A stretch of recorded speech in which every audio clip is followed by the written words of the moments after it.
Patuloy pa rin nating minomonitor itong low pressure area. Ito po yung bagyong Kaloy na nabuo po at pumasok nga dito sa loob ng Philippine Area of Responsibility. Hindi po ito nakaapekto sa ating bansa.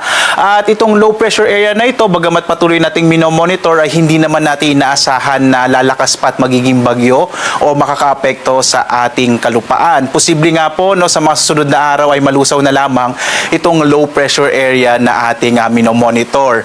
Malaking bahagi ng ating bansa bukas at this coming weekend ay patuloy na makararanas ng maaliwalas sa panahon, tuyo at mainit na panahon pa rin po ang mararanasan lalo na sa may bahagi ng Luzon at Visayas. Habang mga localized thunderstorms, makikita nyo po may mga kaulapan sa may bahagi naman ng Mindanao.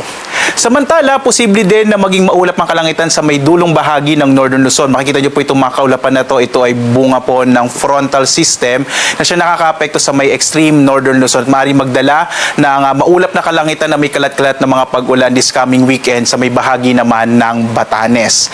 Maliban nga sa low pressure area na dating si Bagyong Kaloy, ay wala na tayo iba pang minomonitor na anumang LPA sa loob at labas ng Philippine Area of Responsibility. At least, the next 3 to 4 days ay malit po yung posibilidad na magkaroon tayo ng bagyo sa loob ng PAR.